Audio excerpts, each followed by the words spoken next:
Good evening, ladies and gentlemen. Welcome to the combined agenda and regular meeting of the Monroe Township Council. We'd all please rise for the full salute to our flag. I pledge allegiance to the flag of the United States of America and to the republic for which it stands, one nation, under God, indivisible, with liberty and justice for all. Thank you. I'm good, sweetie. I'm good. Will the clerk please call the roll? Councilman Charles DePiero. Here. Councilman Michael Markell. Here. Councilman Rupa P. Siegel. Here. Council Vice President Terrence Van Zora. Here. Council President Miriam Cohen. Here. Will you please read the Sunshine Law into the record? In accordance with the Open Public Meetings Act, it is hereby announced and shall be entered into the minutes of this meeting that adequate notice has been provided by the following. 1. Posted on the bulletin board within the municipal building on December 29, 2023, and remains posted at that location for public inspection. 2. Printed in the Home News Tribune and the Cranberry Press on December 29, 2023. 3. Posted on the Monroe Township website. And 4. Sent to those individuals who have requested personal notice. In accordance with Chapter 3, Section 17 of the Monroe Township Code, public comment shall be limited to 5 minutes unless further time is granted by the Council President. Thank you. We move to a very special part of our meeting where we have proclamations and presentations. We are delighted that our mayor is with us, as usual, to handle the presentations. The first, I believe, we are doing Monroe Special Sports, Korean War defense veterans, Jewish war veterans. Charles Koppelman, please. All right. So, first and foremost, good evening, everyone. It's 'tis the season. I come to you in beautiful joy. I just performed 2 marriage ceremonies, so love is in the air, my friends. It's just a distinct honor, privilege, and I'm thrilled to wax poetic tonight about some individuals and some groups here in Monroe Township deserving of a little special accolade for what they've done as residents of Monroe Township. And we started this recognition about 1 or 2 years ago, and I'm glad that we can come together on a night like this and just recognize some beautiful, beautiful residents of Monroe Township. As the council president had mentioned, there's 3 presentations, proclamations, and I'm going to start with Mr. Charles Koppelman. You want to come up, Charlie?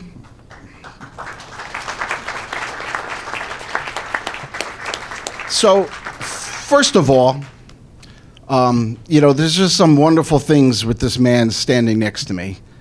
And I'm going to start with his beloved wife of 66 years, Fran.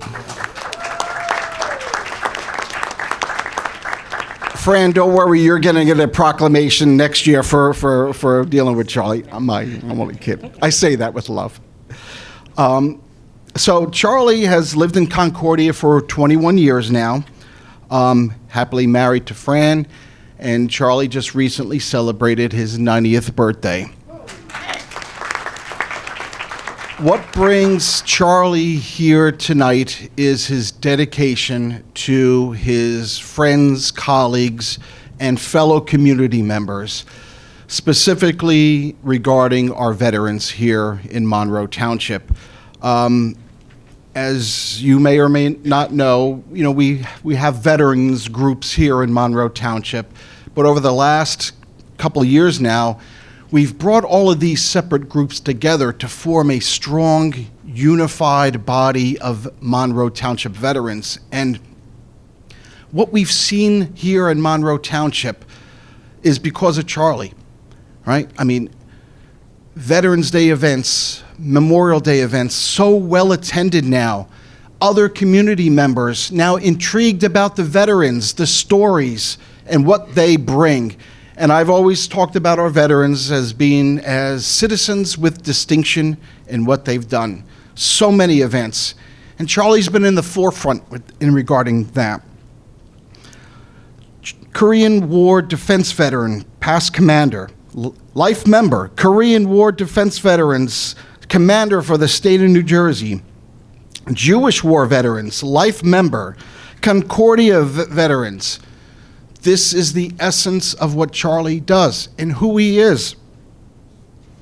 Knights of Pythias, life member, Deborah Hospital Foundation, Concordia chapter president, Concordia Health Committee, past chairman Concordia Security Committee, past member Concordia Clubhouse Activities Committee. This is the essence. This is Monroe Township. The dedication to all of those organizations. But it takes somebody to say, I'll do it. And Charlie's that man. So, Charlie, this is the Volunteer Appreciation Award to you in recognition of your humble service and dedication. Thank you for going above and beyond, serving the citizens of the Township of Monroe and beyond. Never forget the difference you have made. With heartfelt congratulations and a sincere thank you, Mayor Stephen Delina and the Monroe Township Council, December 18th, 2024. My friends, Charlie Koppelman. You want to say a little? You want to say a little something? First of all, I want to start out saying what a wonderful town this is. That's number one. We came here 21 years ago and we love it. Next thing, I want to thank the mayor and council and the committee for presenting me with this award tonight. I don't want to take up more than the 5 minutes I was told. So I thank everybody that's here tonight, and I thank my wife. That's number one. Thank you. Very good. Can we get a picture, Charlie?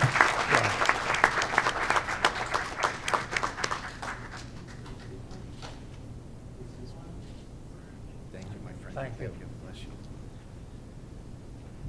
And what we'll also do is, after the presentations, we'll call a quick recess. That way we'll get some larger pictures, or some pictures of some larger members and family members, friends. Okie dokie. Oh, boy. The Monroe Garden.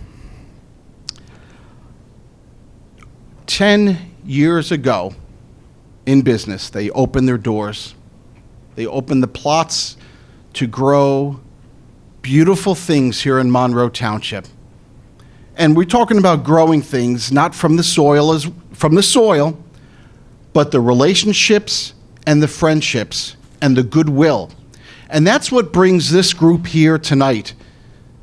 It's all about the growth of not only what comes from the ground, but what you've done for the community as well. Not only the plots, the greenhouse, certainly rated one of the top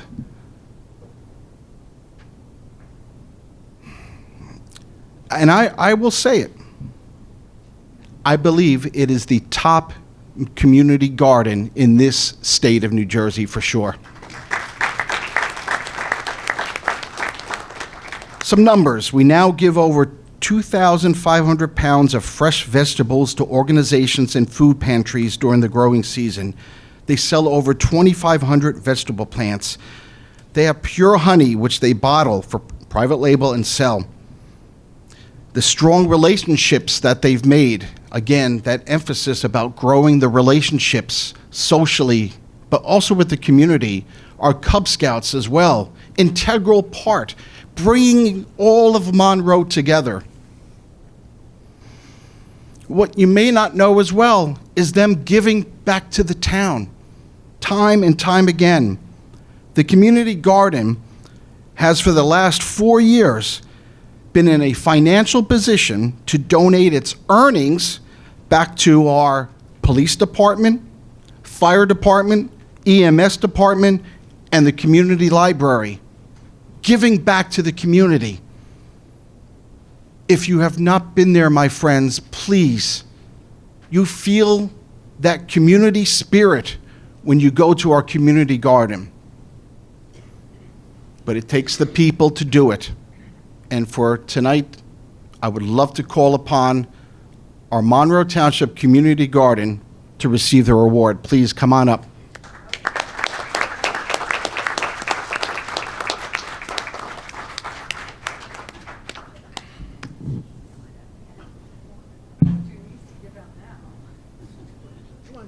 Stand on both sides. Both sides. The photographer's letting us go. We gotta love each other. We do. Get it closer. Joni, you. Come on. So the Volunteer Appreciation Award presented to the Friends of the Monroe Township Community Gardens. Len Baskin, Gary Busman, Jacqueline Coleman, John Jareski, Joel Greenberg, Jerry Levine, Joan Munster, Donald Pollitt, Robert Sibler. In recognition of your humble service and dedication, thank you for going above and beyond serving the citizens of the Township of Monroe. With heartfelt congratulations and a sincere thank you, Mayor Stephen Delina and the Monroe Township Council, December 18th, 2024. Let's hear it for him.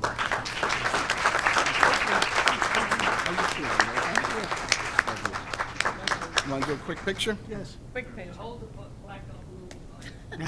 I can't stand it. Lenny, come here, Lenny. Get in tight. Didn't have to admit, fan. Yeah. You got soda on it. Sorry. One more.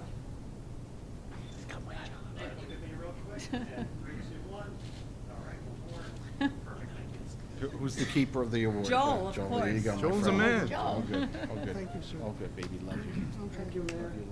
Thank you, thank you.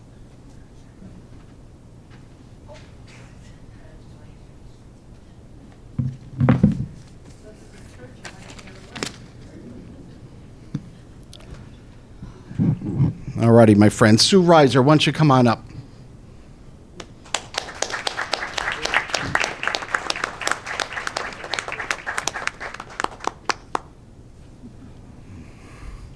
Long time, my friend, a long time we've been together. Monroe Special Sports, the heart and soul of Monroe Special Sports.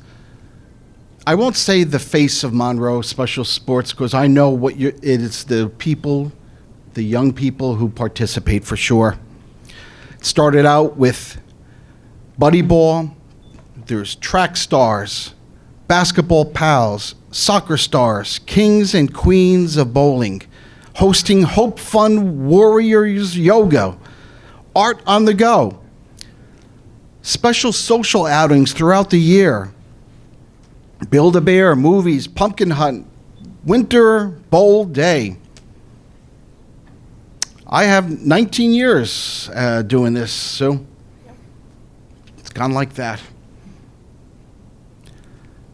Your ability to adapt and make it fun has led these athletes, these community members, to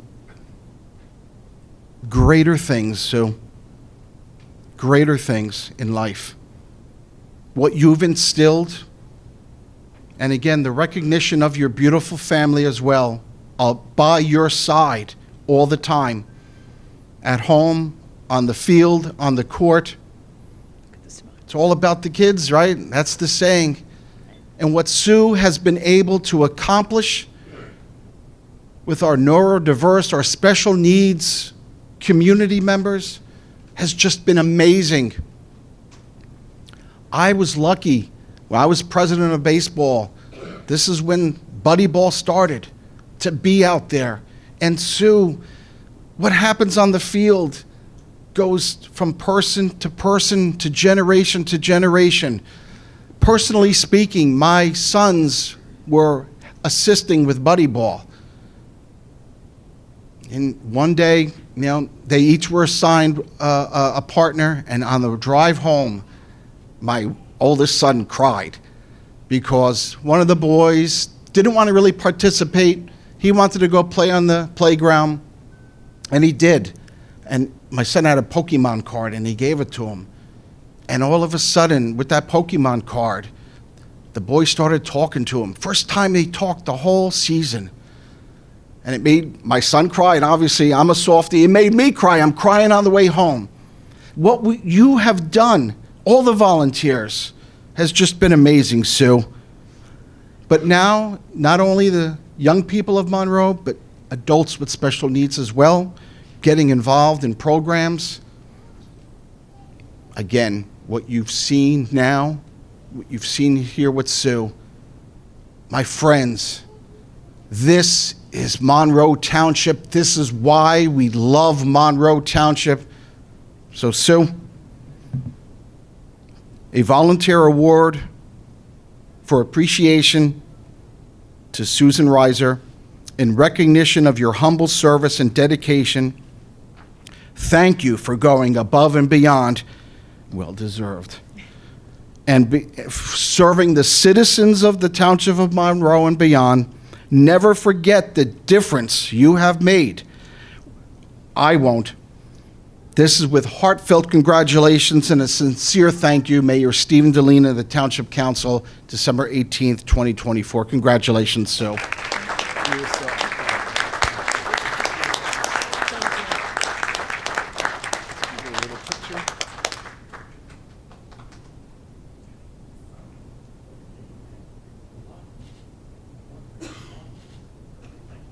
So much, thank you. Yeah, of course. As you all know by now, my name is Sue Reiser. When we first started these programs, we started with a handful of parents and a couple of special needs students who had been told, there's no place for you to play. We don't have the supports, we don't know how to do this. Come back, see us in a couple years, bring a plan. So a couple of us parents and the Baseball Association said, we need a field, we need kindness, and we need interaction. Buddy ball was never about hitting a ball. It was about coming to the park, getting out in the fresh air, meeting a new friend, and maybe moving 5 feet away from your caretaker. Because a lot of the special needs were not invited into the world and therefore didn't interact well. We started the buddy ball theory and we kept going with it. We have Special Olympic gold medal bowlers in our group, my personal family. We have coaches who have grown up in the program as teenage volunteers and gone on to get certified and become nurses in real life. We've had the grandkids involved in the programs. We've had Dawn do art on the go for our students as well. And now we have Mix and Mingle at the local library. So our adults grew up as children in the program and then grew into adults in the community. And the interaction is wonderful because most volunteers will say, I don't know how to play sports or I don't know how to deal with students. My first response is you have to be kind. That's all you need to do. You have to be kind. And we take care of all the rest. It's fun, it's not challenging, and we're always looking for more opportunities and more volunteers. I personally am thrilled to have gotten this plaque that I can't pick up off here. But I want to say a big thank you to my core team. My husband, Carl, my oldest son, Chris, my second son, Nick, my third son, Jonathan, my daughter, Rebecca, my daughter-in-law, Julia, my grandson, James, Ben, and Mikey, because they're so much a part of the program. When you come to visit, and you end up staying. Thank you again.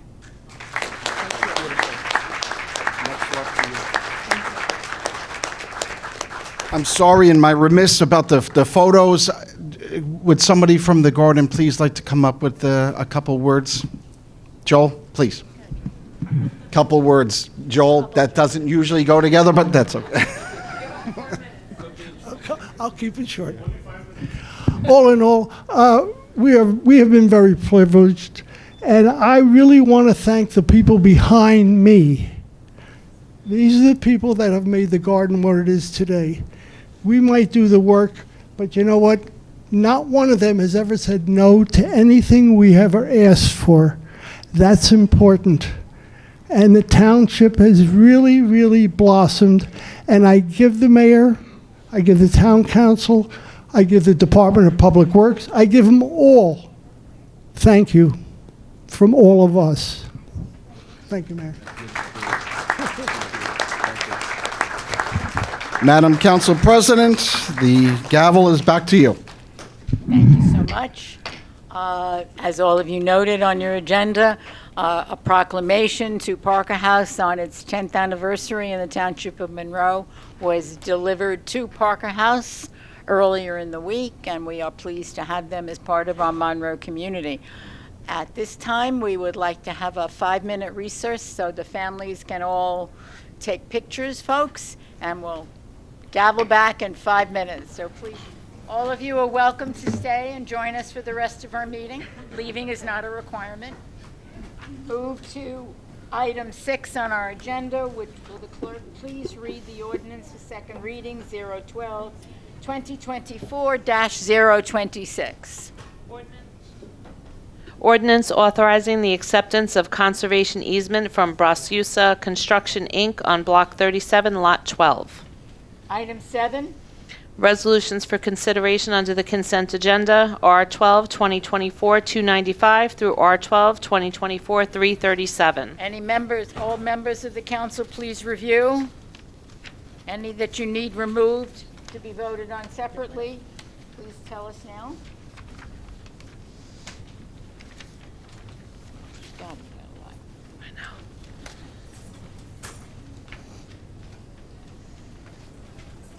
Seeing and hearing none, we will now move on.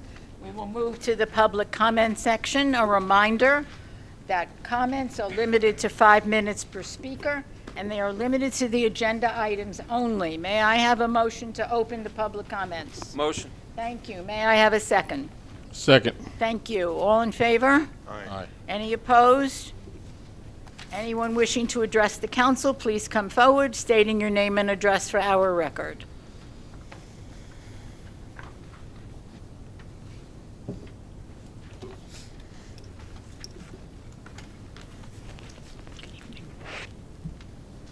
Good evening, Council President. Good George evening. Kunkelman, 5 Kelly Court, Monroe. Item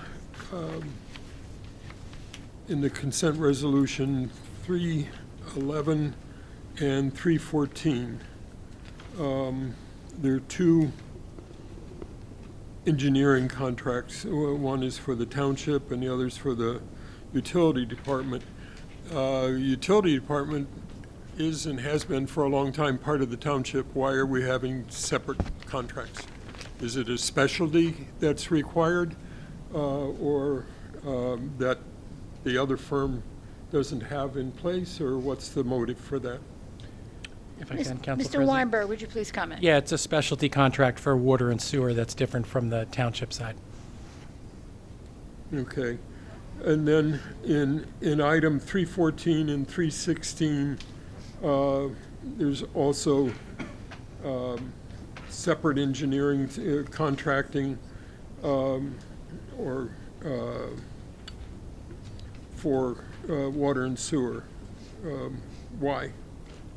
Mr. Weinberg, continue, please. If I can, Council President. So the 314 and 315 are for the, No, 316. yep, I was just going to get to Oh, it. okay, go Sorry, ahead. 314 and 315 are for the regular operations.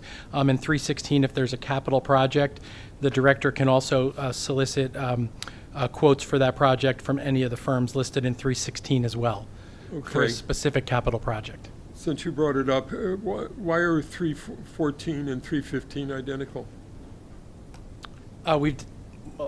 Council President, if I can, sorry. We decided to have 2 different engineering firms help us with both our water and sewer this year through our director.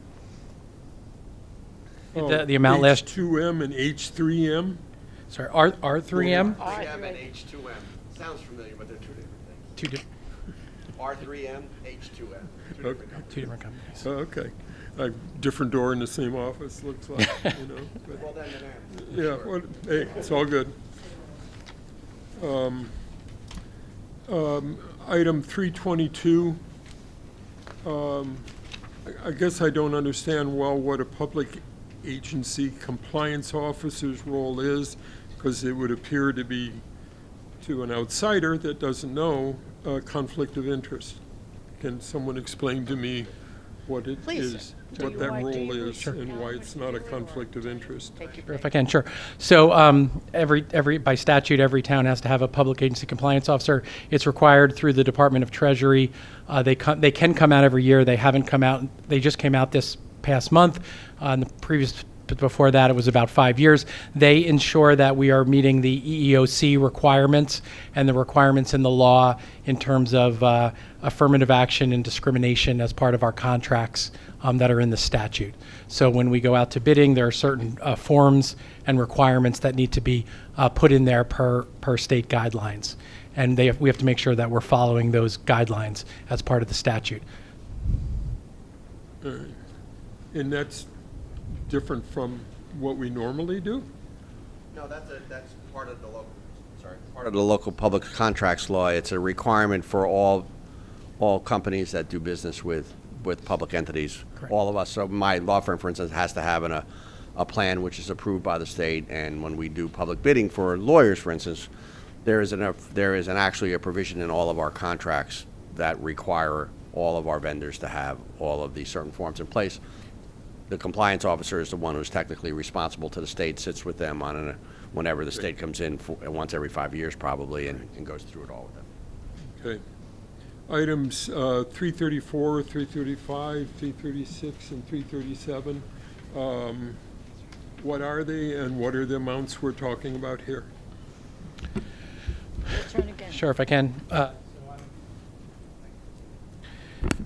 So 334 is a total of about 900,000. This is canceling capital fund grant receivable balances. That's where we had projects. They're going back a ways, where there was a partnership with us and the county on a intersection improvement projects going back in some cases almost 20 years.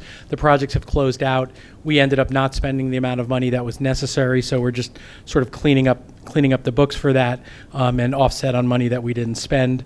335 is cancellation of water, sewer, utility reserve balances in the total amount of $3.3 million. So that'll move back into surplus. If I can keep going, Council President. Please do.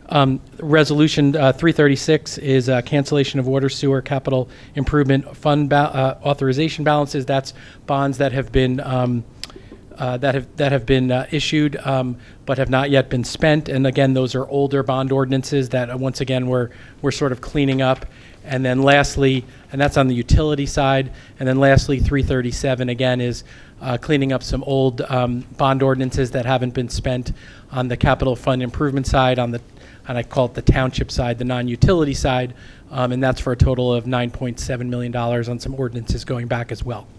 So this is just a bookkeeping, housekeeping exercise by and large? It's a housekeeping, but it's also a positive thing because it'll lower our debt that we have outstanding. It's like making it'll lower the debt that we have available to us, even though we haven't drawn that expended that debt. And the auditors have treated that as debt until we move it. Because it's available to us to be spent. They're very happy about this. Thank you, Council President. Thank you, sir. Anyone else wishing to address the council, please come forward. Please, ma'am. Your name and address for our records, please. Good evening, can you hear me? My voice. Lucille Panos, 1208C, Lindera Plaza, Monroe, New Jersey. George asked some of the questions that I was going to ask, so my time is short. 320. What is the rate of interest? It used to be 18%. I don't know if it still is. And what is the window of time before it goes up to a tax lien sale? The 322. The public compliance, is there a stipend for that? And that was it. George asked all the others. Oh, look at that. Mr. Weinberg. So 320, we set it based on the statute. I believe it's 8% for the first 1,500 that is owed. Then it can go up to 18% above 1,500, and then if it's over 10,000, it can go up to 6%. I believe it accrues after you're 10 days late after that quarter is done. Tax sale normally happens the year after. So if we have a tax sale this October, we would be selling amounts that are due from 2024. So you still can pay it in the year that you're in, and of course there's all kinds of notices associated with that before it happens. And then on 322, Public Agency Compliance Officer, there's no stipend. No stipend. No stipend. No stipend. When the tax sale does happen, or lien, or whatever you want to call it, a year later, it starts off at 18%? It starts off at 8% for the first $1,500, 18% for everything over that, and everything over $10,000 is an additional 6%. So, could you explain that to the public? People get a lien on their property or something, so then a year later it goes up for a tax sale, a lien. And if the lien, so give me that example when you broke it down of 8%, 5%. I just assumed, and I could be wrong, that a tax lien sale starts off at 18%. No matter what it. So no, the way it's calculated, it's 8% on the first 1,500, and on the delinquencies over 1,500, it's 18%, and then those over 10,000, there's an additional penalty of 6%. So 24%. 4%, correct. Wow. When do your tax sales take place? They typically take place in October or November. Okay, listen, thank you all. I hope you all have a nice holiday. You too as well. Anyone else wishing to come to us, please come forward now.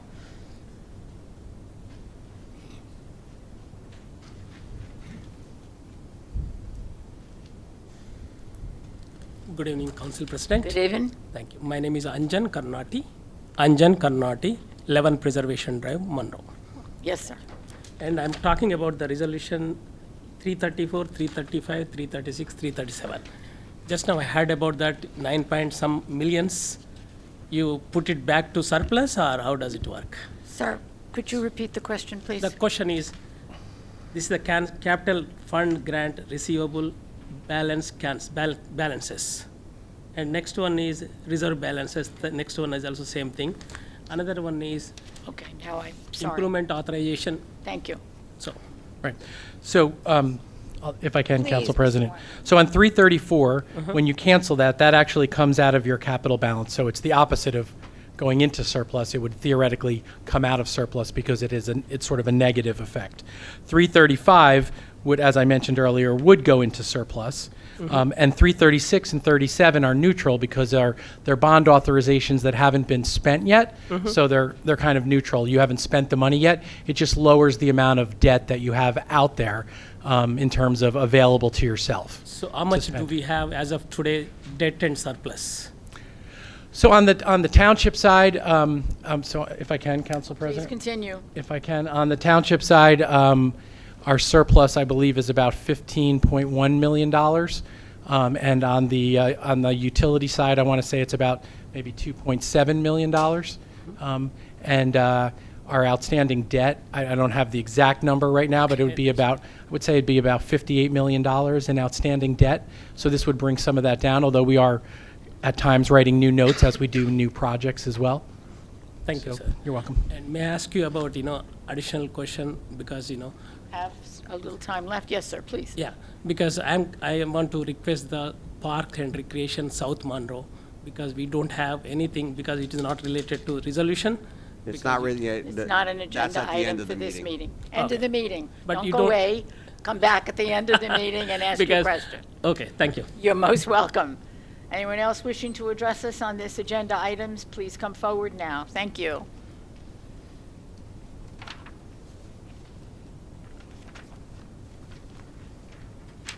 Shell Arminio, 9 Nathaniel Street. Thank you, Mr. Gunkelman, for sparking an interest in some of these resolutions.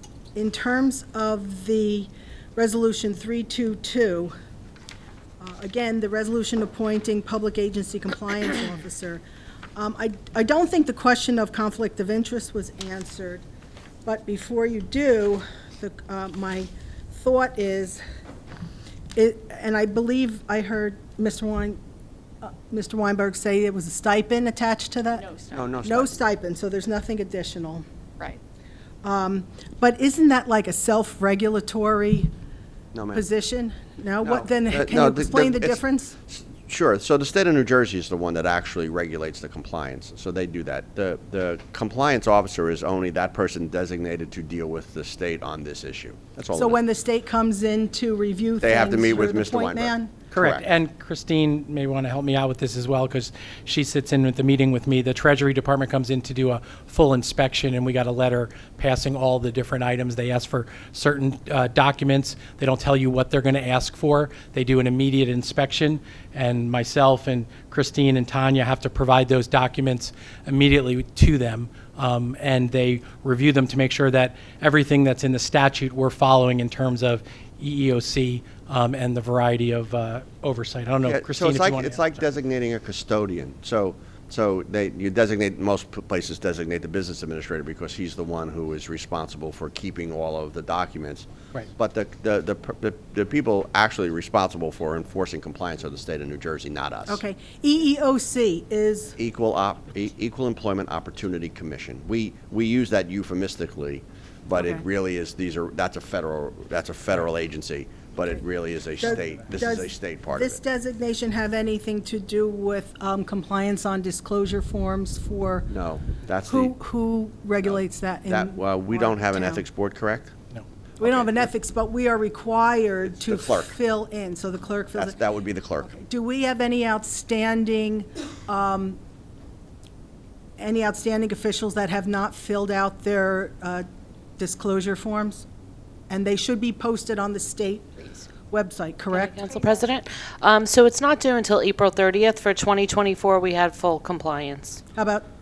So for 2025, it will come out. Correct, it's not Yes. that. 2025 So we is have not full something. compliance? Yeah, and we had we've full full compliance. compliance maybe Yes. the last few years? No, yes? Yes, yes. Yes. Okay, you're saying no? and Yes. Oh, I didn't hear your I know we question haven't had completely. anybody who was fined Was delinquent in completing it. in the last, certainly in the last 3 or 4 years, as far as I can I recall. believe 2 or 3 I understand years. throughout the state, and I'm glad it doesn't have to do with Monroe, but with the time I have left, I understand that there are people who are under, have not disclosed, have been fined, and they don't even pay the fine. So you're saying we're not in that situation? They're not. I mean, no, it's ma'am. only our obligation to notify them when the state comes in, but last year, definitely, we did not get any Exactly, delinquents, because I do get notified. Okay, you'll and get I have to notified reach on- out to them. Okay, good, because And we also that's would be, been a we'd also be problem. notified if, so it's technically it's a state ethics board Right. charge. We would be notified of that too, and we haven't been Right. notified of any. Well, but I know there's not good follow-up with the state when people have been fined, and fines just go unpaid, and these things go We untaken care have of. all Okay, in so we're good. compliance, But so it's not therefore us. we don't have It's not fines. us, Not good. us. Last, if I have time, there's a lot of things in the newspapers and this in on the the, media is this about. on the Oh, on the well, agenda? it's water and sewer. How do we do, no, it's serious. It's about the water and sewer contract? Well, it's about water and sewer and what we test for. Do we test for PFAS, and what do we do with that for drinking water, potable water? If it's not on the agenda, we'll go PFAS. It's not on the agenda, But but it's we al- is can it okay if answer we answer the that. We can finish Thank that you. out. It's a- I've heard about PFAS before. Sure, we all have. It's all have- becoming very, Yes. Yeah, there's testing important to standards. know. Joe, please. The state has testing standards. Council President? Yes. Yes, we do. We test for PFAS every quarter. It's a requirement based on the Safe Drinking Water Act and our relationship with NJDEP. And how do we do in relation to that? In full compliance. We're in full compliance in Yes, terms of? and in fact, we're in the midst right now, we did a pilot study for treatment because of the new EPA regulations that are coming in within the next 3 or 4 years, where it goes down to 4 parts per trillion. Within 2025, we're actually going to build a brand-new treatment plant facility in 2 of our wells that we know have higher than 4 parts per trillion right now. We do have wells higher for 4 parts per Higher trillion. than 4 parts per trillion, but under, well, quite frankly, New Jersey has the toughest regulations for PFAS in the nation right now. Their regulatory limits are 13 and 14 parts per trillion. We're under that, but we are over the 4, so we're going to make sure that we are satisfying that. I hope we really take care of that, because that seems We like do. The forever chemicals, as they're called, and our drinking water is very We're very important. careful and always are. Thank Mr. you. You're welcome. Thank you. Thank you. Anyone else wish to address us, please confine yourself to the agenda items only. Seeing and hearing none, I'm going to ask a motion to close the public portion. Thank you. May I have a second on that? Second. All in favor? Aye. Anyone opposed? Nay. Okay. May I have a motion to adjourn the regular meeting, the agenda meeting, please? Motion. Thank you. Second. Second. Roll call. Councilman DePiero. Yes. Councilman Markel.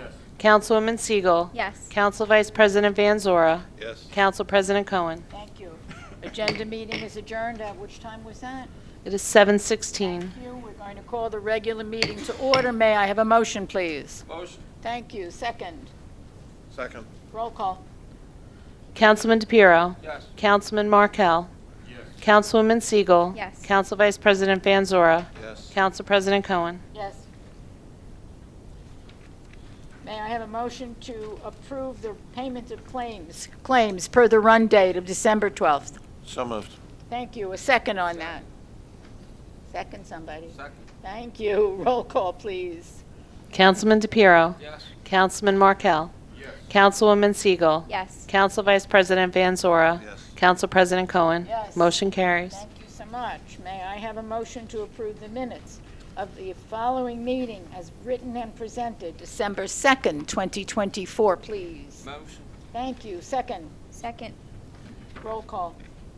Councilman DePiero. Yes. Councilman Markel. Yes. Councilwoman Siegel. Yes. Council Vice President Van Zora. Yes. Council President Cohen. Yes. Motion carries. Thank you. We have an ordinance for second reading, 012-2024-026. Ordinance authorizing the exception of conservation easement from Brashuas Construction, Inc. on Block 37, Lot 12, parenthetically saying 7 Union Hill Road. Would like to open a public hearing on that ordinance. Please, may I have a motion? Motion. Thank you. May I have a second? Second. All in favor? Aye. Any opposed? Nay. Public hearing is open. Anyone wishing to address the council on that ordinance, and that ordinance only, please come forward now. Seeing and hearing none, I will entertain a motion to close the public hearing. Motion. Thank you. A second. Second. All in favor? Aye. Aye. Any opposed? Nay. Motion to adopt, please. So moved. Thank you. Second. Second. Thank you. Roll call. Councilman DePiero. Yes. Councilman Markel. Yes. Councilwoman Siegel. Yes. Council Vice President Van Zora. Yes. Council President Cohen. Yes. Motion carries. Thank you. Move to item 5. Yes, we do.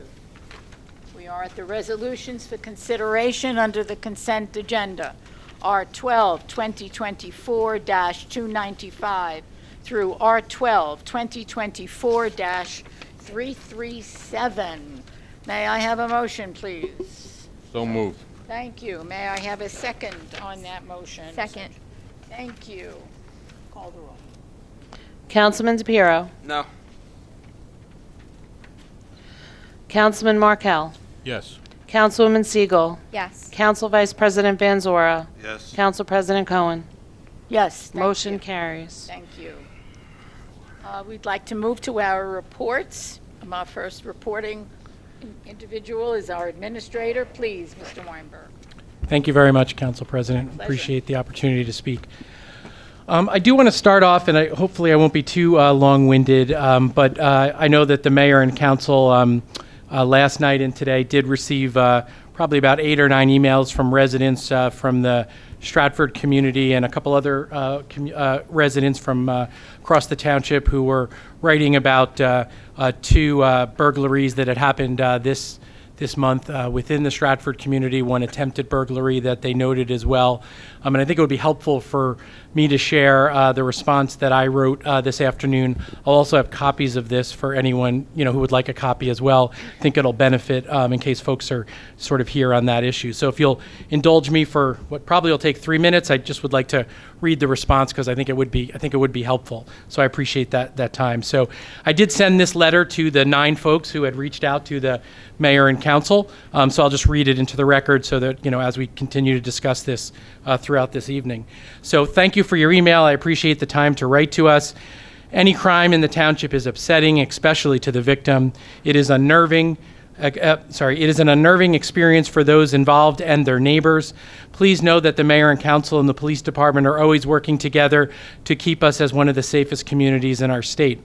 I think it's very important to share the facts when it comes to public safety and crime. The Monroe Police Department has maintained crime statistics on their website for many years. The statistics can be found by visiting www.monroetownship.org/statistics-1. Again, that's in the letter. Please note that this link has been shared on numerous occasions, including previous volumes of the printed Monroe News, social media, and council meetings. These statistics come directly from the computer-aided dispatch system that helps law enforcement agencies manage and coordinate emergency response. Every call that comes into the police department headquarters is automatically logged. Last year, there were 50 burglaries in town. By comparison, and as noted in the letter that we received from residents, this year there were 32 burglaries as of November 30th. As of today, we stand at 36 to date. That is currently 14 less than the burglaries we had last year, but with still 2 weeks remaining in 2024. Our efforts are ongoing and constantly improving, but this year we will hopefully, we are trending in the right direction. When evaluating crime reports and statistics, it is helpful to examine data in neighboring municipalities and understand that no one is immune to crime. Monroe Township, however, is safer than most other municipalities in New Jersey. In fact, our burglary incidences referenced above are significantly less than other towns, including neighboring East Brunswick, who has experienced approximately 40% more burglaries this year as of November 30th than Monroe. Furthermore, motor vehicle thefts in Monroe have gone down from 30 in 2022 to 20 in 2023 to 10 as of November 30th in 2024. Again, that's one of the lowest auto theft rates per capita in the state. Our top rank in safety did not happen by accident. We have an incredibly professional, well-trained, experienced, and knowledgeable police department that notifies the public immediately when and if they determine there is a known danger. The police department reports on crime within the town as appropriate, as determined by the chief and the department's professional judgment, and shares those notifications on Nixle and/or social media. It is important to note that as information is sent to the public, it may also be seen by criminals. There is a fine balance of keeping the public informed and sharing intelligence with those who are aiming to commit crimes.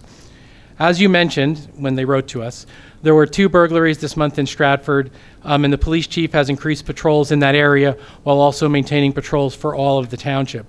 The police department actively communicates between local, state, and federal agencies.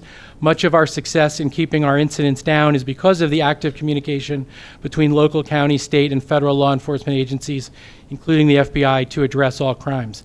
The mayor and council have increased our police force to 70 officers, and we have invested significant funding in flock cameras, which have successfully deterred crime from taking place. They cover entrances to our communities and scan license plates to identify stolen vehicles and those with warrants. Our police department respond to these notifications in real time. The mayor advocated with the legislature to increase penalties on home burglaries. There is an article featured on the cover of the Monroe News, which is arriving this week in mailboxes. Following are some of the notable items from this recently signed legislation. Home invasions are now first-degree crimes punishable by 10 to 20 years terms, a fine of up to $200,000 or both. Residential burglaries are now second-degree crimes punishable by 5 to 10 years in prison, fines of up to $150,000 or both. Home invasions and burglaries are now subject to the No Early Release Act, which requires a convicted person to serve at least 85% of their prison term before parole eligibility, and convicted offenders who are 15 to 18-year-olds now face up to 20 years in state prison. Again, while any crime is alarming, the number of overall crimes in Monroe has been down in the last few years. It is important to look at the facts and note that according to the statistics from 2022 to 2024, overall incidents have decreased. There is not a growing frequency, and unfortunately, there will never be a time when crime rates drop to zero. The township responds to every resident's inquiry that we receive. We continue to hold regular crime prevention strategy workshops during the day and evening at different times throughout the year.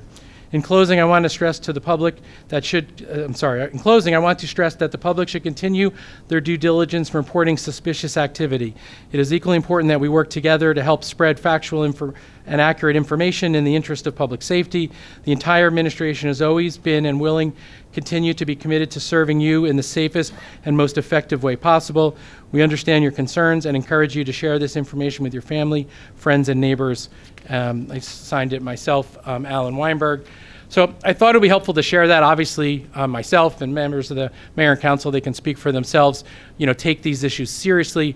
I do think it's important to, look at the overall scheme of sort of where we are, because obviously if you've been personally a victim, it's a fairly intense experience, and certainly understand the frustration.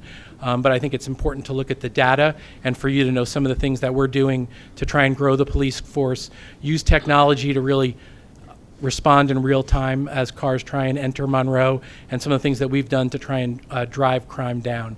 I did make copies of this letter that I sent to the 8 or 9 people who emailed, and I'll be happy to hand them out at the end of the meeting and share with anyone who would like to make a copy of it. But I just wanted to share that in terms of as part of my report. The other thing I wanted to mention too is just pivoting a little bit from that important subject, that round 4 of affordable housing will begin in 2025. At our January 29th meeting, Monroe, like 340 other towns, will begin to set a number for the affordable housing units for round 4. We're in the process now with our consultants internally, looking at what the state put forth as a number that they put forth aspirationally, and the data that they put together. And as part of this legislation, we get to put forth the number that we think is right and the backup associated with that. And that's something we'll be presenting to the council for their approval on January 29th. Every town will do that of the 340 towns that are under this requirement. And then every town will have approximately 6 months. Once that's approved, the Fair Share Housing could challenge that number. Other groups could certainly challenge that number that we put forth, but we get to put it forth first, and Lou will certainly correct me if I'm wrong.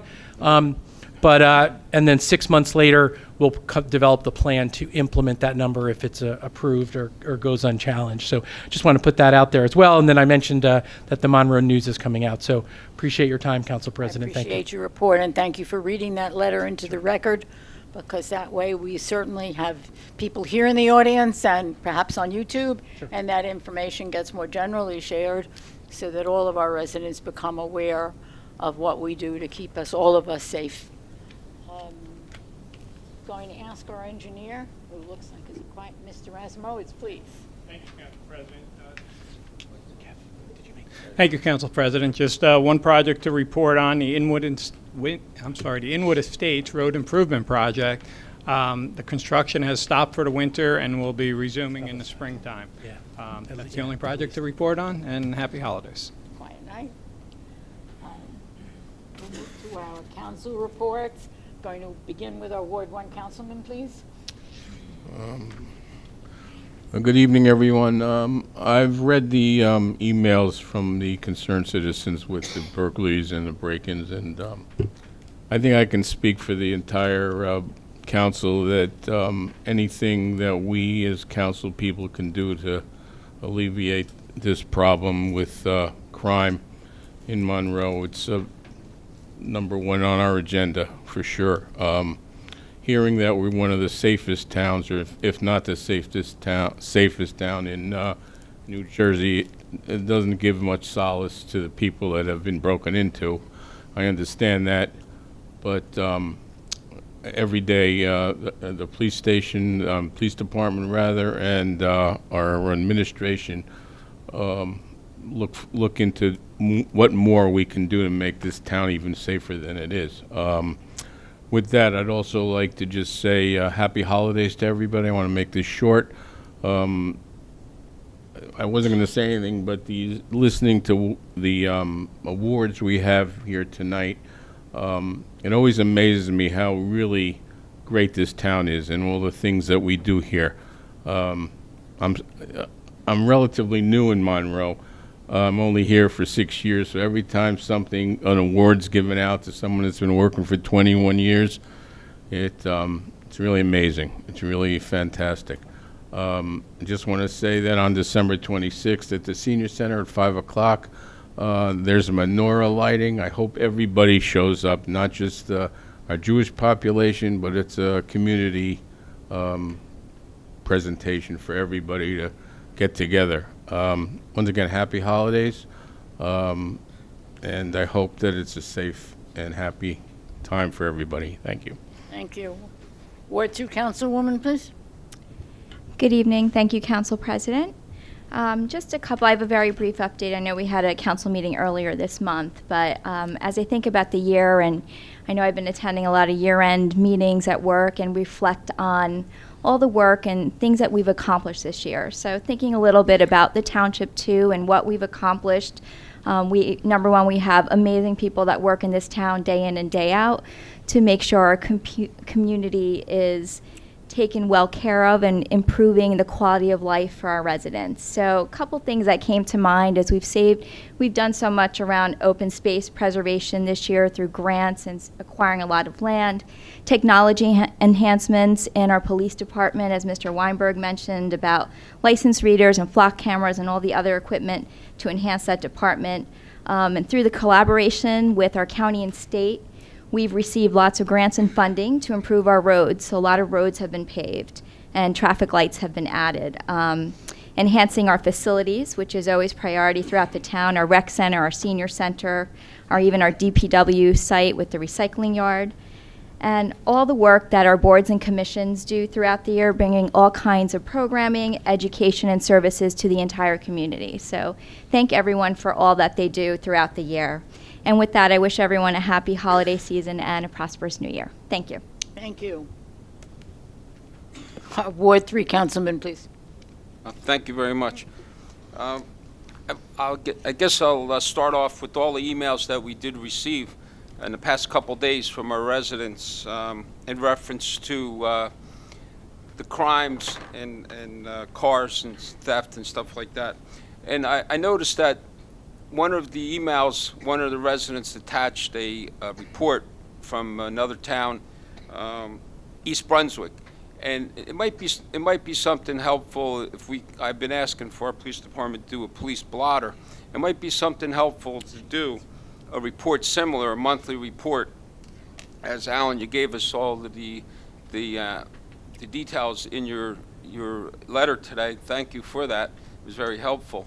And but maybe it's something that we should put out there to our residents, a monthly report. I know our EMS does it on social media. Let everybody know what's going on, that we do have a solid police department, and it is a big town, 42 square miles, but maybe we can do stuff like Neighborhood Watch. We used to have that years ago, and our police department works hand in hand with, if you have cameras, please notify our police department to be part of their program to help. If there's crime or if there's anything suspicious in your neighborhood, by all means, no matter what it is, make the call, because no call is a bad call, because they need to do their job and they need to investigate and find out who these people are that are coming through our communities, because it's not people. My belief, living here for 64 years, my belief is it's not people that live here. It's people that are coming through our town to make it a bad community that they're used to in their communities. So our police staff is second to none. They're very good. We give them all the tools that they need, and they do a good job. 7/24, 365. All our first responders do. But I just think that we can get the message out a little bit better. It might be more beneficial for all our residents. And I know that our mayor and our council here is 100% behind our residents and behind our police department and our first responders. So as they mentioned before in the letter and the previous council, we do have flock cameras, and we have cameras, they have body cameras, they have all kinds of updated technology, but the crimes are still going to happen regardless, but we just have to let them know by your help, helping our staff and our police catch these people, the word's going to get out real fast and they're going to stay out of our town. But that's what the best thing I can say is to help us. If you have cameras, notify our police department. There's a program to join with our police.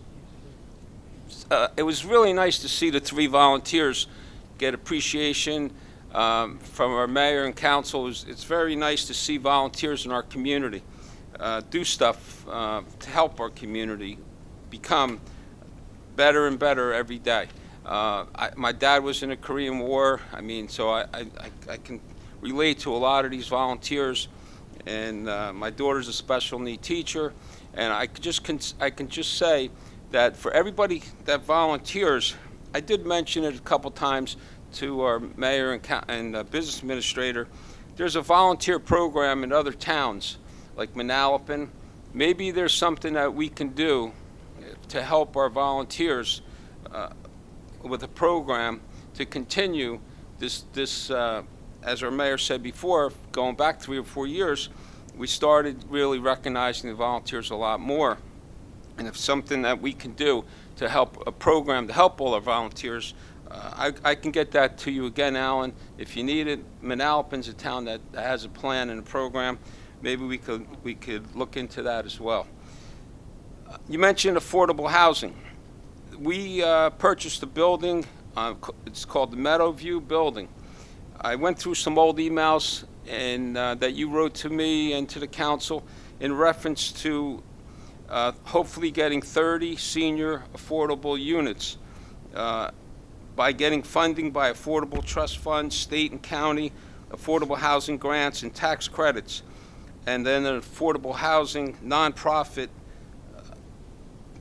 I guess nonprofit builder, as we're doing similar to the Veterans Building, will run the facility. Are we in any? How are we on that project? Are we doing anything currently? Well, I think that it's all part of our plan. Your mic's off, Lou. I think it's all part of our plan for the 4th round. So, I mean, lately, with regards to affordable housing, we're all focused on the January 31st deadline, and once that happens, we'll immediately get into mode about, I mean, I'm assuming this is one of the many projects that we're going to do, but we need to know how many units we need, and then we'll start to talk about how it is that we'll get to compliance.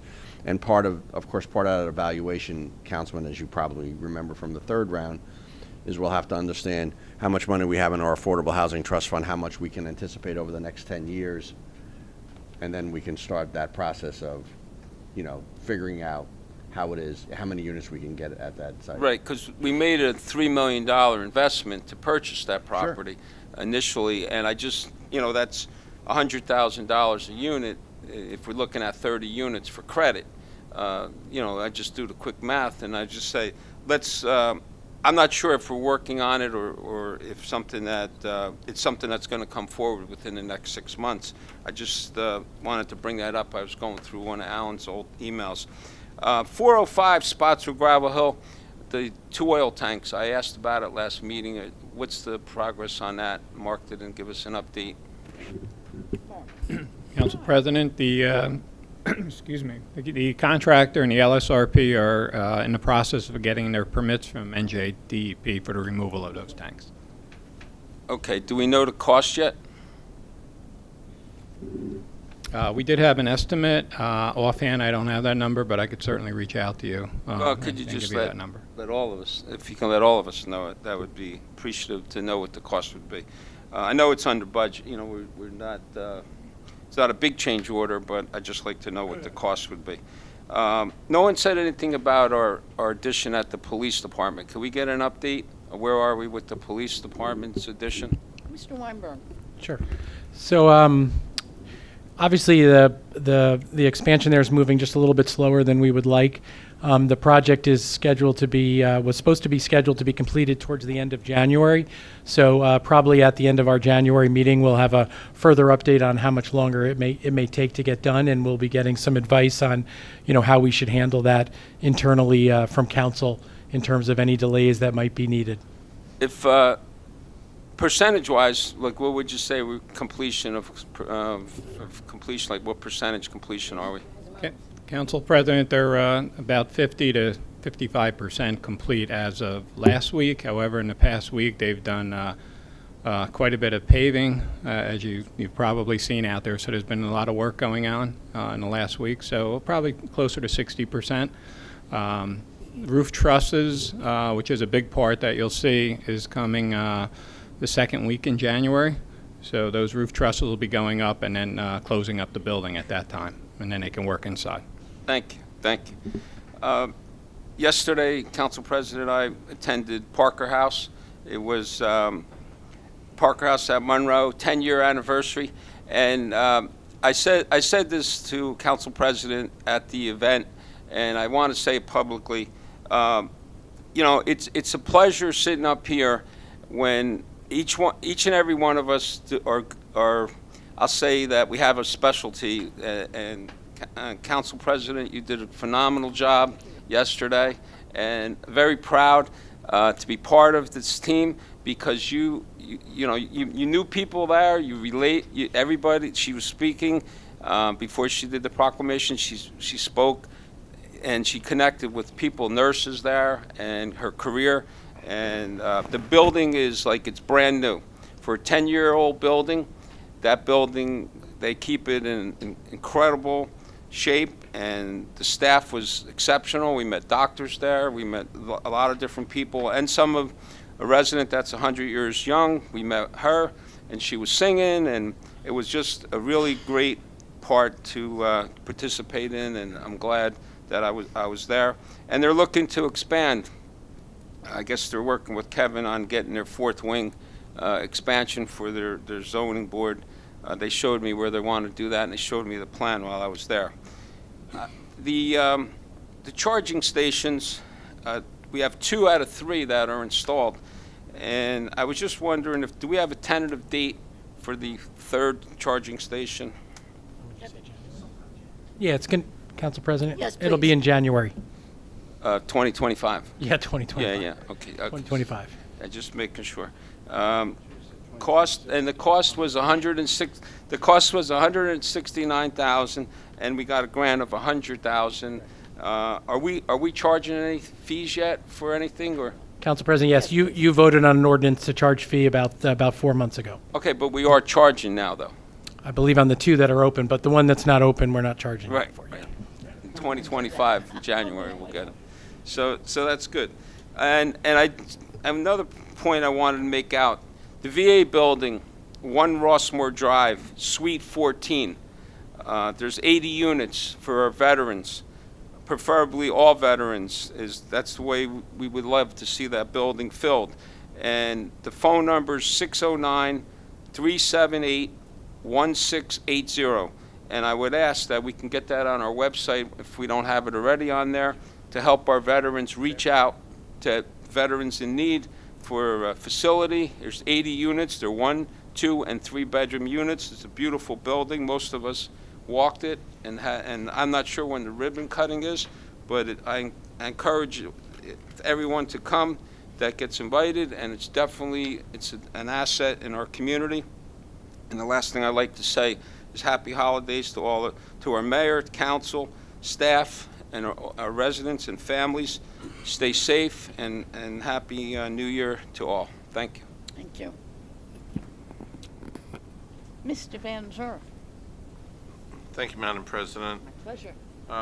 First of all, I would join in with everyone else to thank all of our volunteers that were honored tonight. All of them represent a different part of Monroe that helps to make Monroe the great town that it is. I am particularly partial to Sue Reiser. I'm the Rec Advisory Committee guy, and I've gotten to know Sue, and she's one of the most unassuming people you could meet.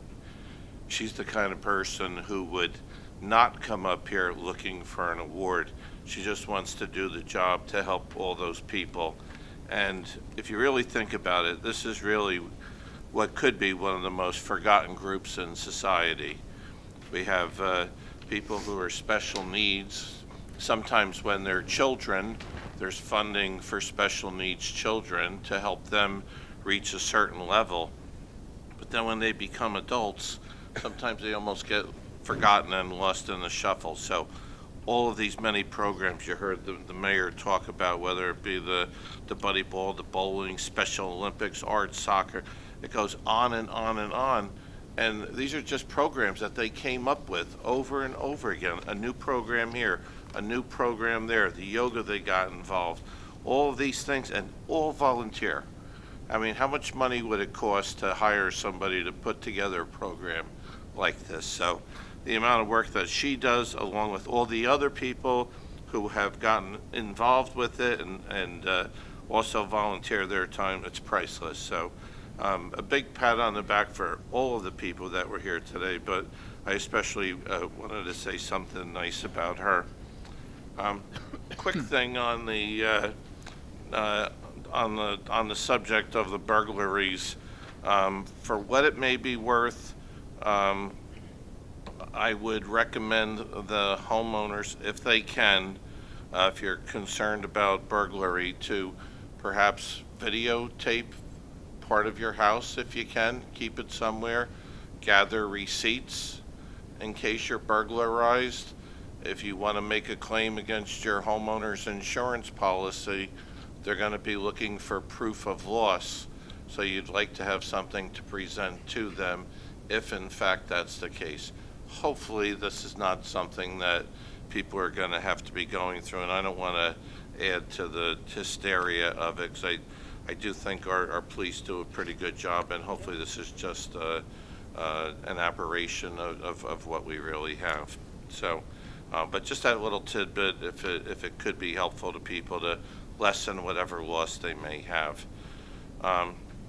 What I do want to talk about, it's the end of the year. We just had a meeting 2 weeks ago, so I didn't really have a whole lot to say. But I wanted to talk about the holiday season itself. We had Diwali, a little earlier this year with the Festival of Lights and the things that you do. And all the holidays, to me, they're all about the traditions that each has. The Festival of Lights with Diwali. I understand they make lamps, and it seems like all of our holidays involve lighting candles somewhat. Kwanzaa involves candle lighting, exchanging gifts, something called Kumbah, which the more creative the gift, the better it is. The traditions that go along with Hanukkah, and this year we have Hanukkah and Christmas right at the same time. So the lighting of the Hanukkah candles, the dreidel, the cooking, the latkes, and the special things that you might have, the other special foods. They're all kind of a special thing. And I think back, in my own family, and if I'm saying that stuff wrong, just correct me. It's all right. But, I didn't. Never bothers me. we had different things that we would do every year. Aside from the Christmas lights, we would make Christmas cookies every year, and it was a family tradition. My mother would make it, but everybody would help in. And special cookies that you made around the holidays, the cream cheese cookies with the Lekvar and the other fillings that we would have with it. The idea of riding around Christmas Eve looking at the lights. While we were out of the house on the lights, that's when they laid the presents under the tree, because we were all going out, to look for Santa. Always came somehow when we weren't home, but it was a tradition, and it gets to the point where the kids know that it's not really there, but who cares, because you're coming home and you're getting presents, and everything's lit up. Santa comes by, and there's just this special feeling in the air, whatever religion it is that you believe in. And what you really do is you become thankful. When you think back to those traditions, it reminds you of your family, it reminds you of your friends, and it helps you be grateful for each other. So comes back to the town we have, starting with the volunteers that we consider tonight and considering the great town that we have here in Monroe. It makes you all thankful. So this is a time of season. Let's be thankful. Thankful for what we have with our family, our friends, and thankful for each other and all the people we have in our town. So Merry Christmas, Happy Hanukkah, Happy Kwanzaa. For those that already celebrated Diwali, you already got your happies. And let me just say one more, Happy Festivus for the rest of us. So good luck to you all. Thanks. Before I ask our mayor to share a few words, I'd like to add my wishes for everyone for a happy and a healthy holiday season and for peace in our world. I like to tell people sometimes that I was very lucky because my family had a tradition that every Christmas we went to the hospital for children with rheumatic fever, which was run by nuns in Long Island. And we would be there when there was shows. Perry Como used to come and sing, and my sister got to sing with him. I have no voice. But it was a wonderful opportunity to learn about caring and sharing, and indeed we did, so that you know that what the councilman said is true. We all share a commonality of belief and hopes for peace and a world that works really, really well. So with that note, I'm going to ask our mayor to please share a few words with us. Thank you, Madam Council President. My holiday gift to you is I'll be short, since our meeting was only about 2 weeks ago. I do want to make a comment in regards to the burglaries and the emails that we received and the information that we've received from our police, as well as a conversation with our council members. So as the leader of the team, right, I come from a recreational background, coaching. You let your home run hitter, bat fourth. You let your best soccer player, play forward, or goalie, depending on your philosophy. But it's all about letting the professionals do their job. And I have great faith in our police force. And I hope perhaps for those who may have, come in late, our business administrator gave a great synopsis, I think, in regards to what we've done, what's going on now, and potentially what we're going to do in the future. So please, after the meeting, come up and take a look. We printed it out. It really covers the essence of our philosophy, our team philosophy, in regards to letting the professionals do their job, and there's been results. Now again, it doesn't minimize what occurs. We don't live in a society where there's zero crime. This isn't science fiction like Minority Report. It happens, and it's horribly unfortunate. We've seen this, right? We've taken action. We have financially supported our police to protect the citizens in Monroe Township, increased the police force, investing in technology, flock cameras. The numbers have shown that they're working, and we will continue to do that. We will continue to support our police, professionally and financially. Tonight, if you look in the agenda, 2 of the resolutions, majority vote, 4-1 in favor of upgrading the CAD software dispatch system, technology support, financially supporting the technology. 3 additional police cars. This is what we do. We are there to support our police, and the return on the investment is protection. Now again, crime, to experience it is difficult. We know, we hear, we understand, and we act.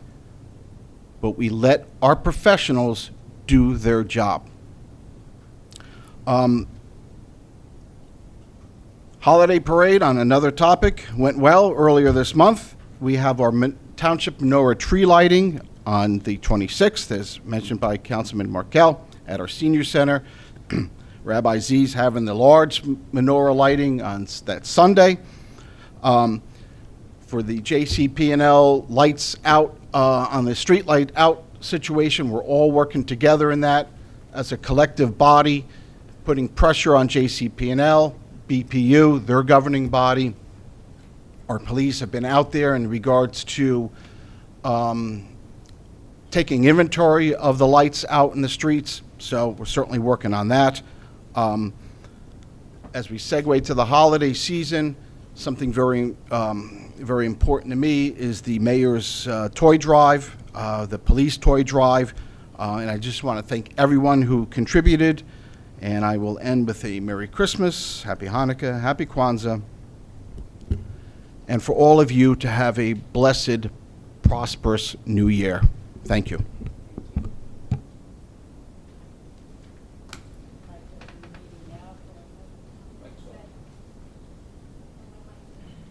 Oh, thank you.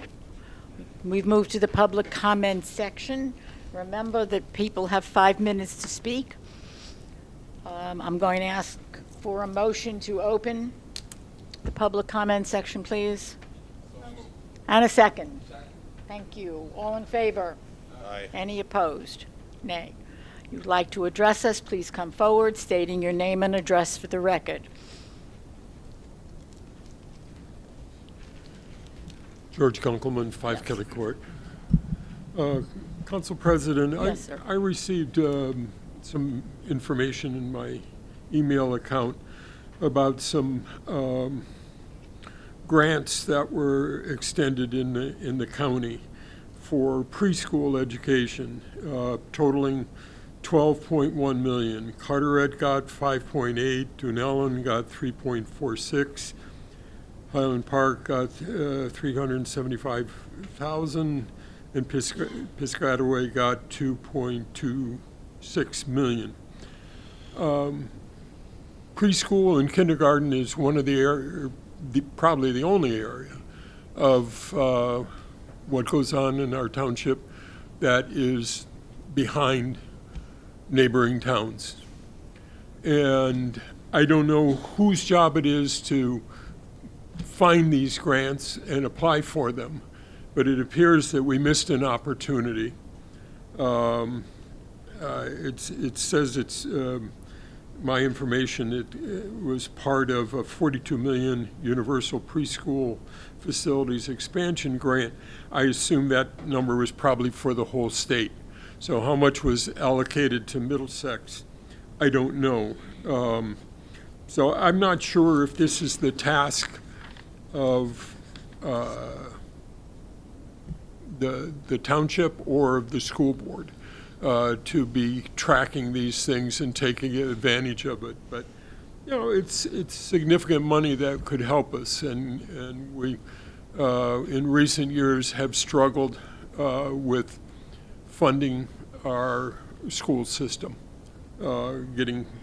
obtaining support for new initiatives and whatnot. So again, I don't know, so who should have been tracking that, or how these other towns found out and we didn't, I'm not sure. But certainly our representatives were active in promoting this and getting support for it.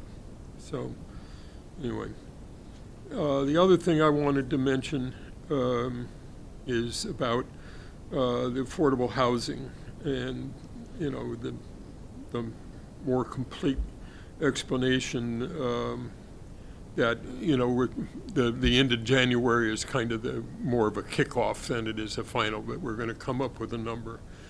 But and I'm not real sure about the language here. It talked about our internal consultants. Who are our internal consultants on affordable care, or affordable housing, rather? Well, myself and our affordable housing planner, Jennifer Beam, and Mr. Rasimovich.